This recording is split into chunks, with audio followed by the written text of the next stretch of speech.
এই জিলহজ মাস ইসলামের ভিতরে রমজান মাসের পরেই একটা সবথেকে ফজিলতপূর্ণ এবং গুরুত্বপূর্ণ মাস। যে মাসের ভিতরে বিশেষ করে এই যে 10টা দিন জিলহজ মাসের 4 থেকে শুরু করে 10 দিন, যদি কোনো ব্যক্তি একটা দিন রোজা রাখে তার 10,000 বছর রোজা রাখলে যে সওয়াব হয় সেই সওয়াব আল্লাহ তাআলা তার আমলনামায় দান করে। সকলে বলুন সুবহানাল্লাহ। বিশেষ করে 9 জিলহজ যেটা বলা হয় আরাফার দিন, এই আরাফার দিনের রোজা সম্পর্কে নবী করিম সাল্লাল্লাহু আলাইহি ওয়াসাল্লাম বলেছেন, সিয়ামু ইয়াউমি আরাফা আহতাসিবু আলা আল্লাহ আন ইউকাফিরা as-sanata allati qablahu as-sanata allati ba'dahu। সকলে আল্লাহু আকবার। আল্লাহর নবী সহিহ হাদিসের ভিতরে ইরশাদ করেছে, যে ব্যক্তি আরাফাতের দিন অর্থাৎ 9 জিলহজের দিন যে ব্যক্তি রোজা রাখতে পারবে, আল্লাহ নবী বলেছেন আমি ধারণা করি, আমি আশা করি যে ব্যক্তি রোজা রাখবে আমার আল্লাহ রব্বুল আলামিন তার জীবনের পূর্বের 1 বছরের গুনাহ এবং সামনে 1 বছরের গুনাহ আমার আল্লাহ তাআলা তাকে ক্ষমা করে দিবেন। সকলে বলুন সুবহানাল্লাহ। যে ব্যক্তি 9 জিলহজ আরাফাতের দিন রোজা রাখতে পারবে, আল্লাহ নবী ঘোষণা করবেন তার জীবনের সমস্ত গুনাহ আল্লাহ রাব্বুল আলামিন মাফ করে দিবেন। পূর্বের বছরে যে গুনাহগুলো করেছে এবং সামনে যে গুনাহগুলো করবে, এই 1 বছরের গুনাহ আল্লাহ তাআলা একটা রোজা রাখার কারণে সম্মান করে দিবেন। সকলে বলুন সুবহানাল্লাহ। তাহলে কি আমরা চেষ্টা করব এই রোজা রাখার জন্য ইনশাআল্লাহ? আরাফাতের দিনে বিশেষ বিশেষ কিছু আমল আছে। আরাফার দিন এমন একটা দিন যেদিন দোয়া করলেই আমার আল্লাহ রাব্বুল আলামিন সমস্ত দোয়াগুলিকে কবুল করে থাকেন। সকলে বলুন সুবহানাল্লাহ। তাহলে 9 জিলহজ অর্থাৎ কুরবানির আগের দিন যদি আপনি যে দোয়া করবেন সেই দোয়া আমার আল্লাহ তাআলা কি করে বলেন তো কবুল করে। বিশেষ করে আল্লাহর নবী কিছু কিছু দোয়া শিক্ষা দিয়েছেন। মুসলিম শরীফের হাদিসের ভিতরে এসেছে আল্লাহর নবী এই আরাফাতের দিন বেশি বেশি বলতেন। আমার সাথে বলেন লা ইলাহা ইল্লাল্লাহু ওয়াহদাহু লা শারীকা লাহু লাহুল মুলকু ওয়া লাহুল হামদু ওয়া হুয়া আলা কুল্লি শাইইন কাদির। এই দোয়াটা আল্লাহ রাসূল সাল্লাল্লাহু আলাইহি ওয়াসাল্লাম বেশি বেশি বলতেন এবং মুখস্থ করবেন। 2 নম্বর দোয়া আল্লাহ নবী শিক্ষা দিয়েছেন যে তোমরা আরাফাতের দিন এই দোয়াটা বেশি বেশি তোমরা পড়বে।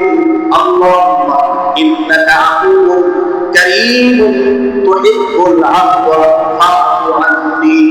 আমার সাথে কি বলেন তো, আল্লাহুম্মা ইন্নাকা আফুউন তুহিব্বুল আফওয়া ফা'ফু আন্নী। এই দোয়া যদি কোনো ব্যক্তি আরাফাতের দিন পড়ে, আল্লাহ নবী বলতেছেন তার জীবনের সমস্ত গুনাহ আল্লাহ রাব্বুল আলামিন আরশে আযীম থেকে ঘোষণা করবে যে সমস্ত গুনাহ আল্লাহ তাআলা মাফ করে দিয়েছেন। সকলে বলুন সুবহানাল্লাহ। আরেকটা দোয়া আছে, যদি কোনো ব্যক্তি অসুস্থ হন, কোনো জিনিসের প্রয়োজন হয়, এই দোয়াটা বেশি বেশি পড়বেন। আল্লাহুম্মা ইন্নী আসআলুকা হুদা ওয়া তুকা ওয়াল আফাফা ওয়াল গিনা। এই কথা মুখস্থ করবেন। যদি কোনো ব্যক্তি বিপদে পড়ে, তার রিজিকের সমস্যা আছে, সমস্ত রিজিকের ব্যবস্থা আমার আল্লাহ তাআলা আরশে আযীম থেকে ব্যবস্থা করে দেবেন। সকলে বলুন সুবহানাল্লাহ। এইজন্য বিশেষ বিশেষ যেগুলো দোয়া আছে সেই দোয়াগুলি আপনি প্রতিদিন তেলাওয়াত করবেন।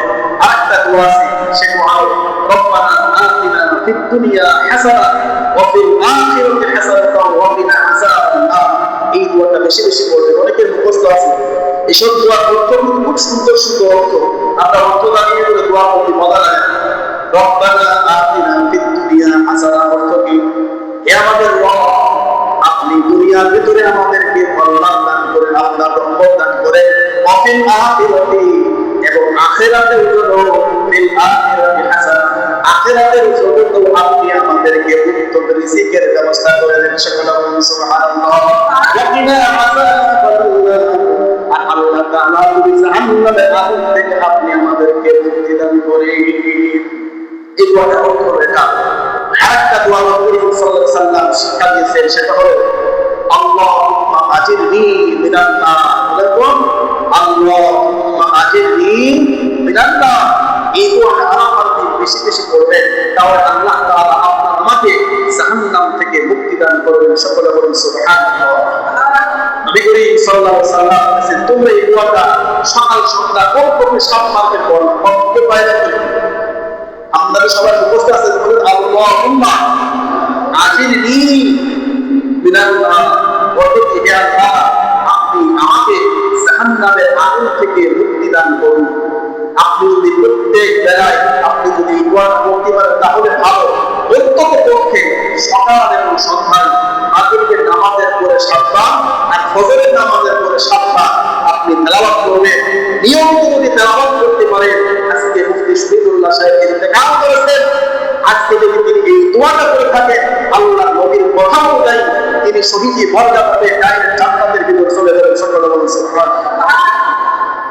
এই জন্য আমরা এই সমস্ত দোয়াগুলো মুখস্থ করে আমরা পড়ার চেষ্টা করি ইনশাআল্লাহ।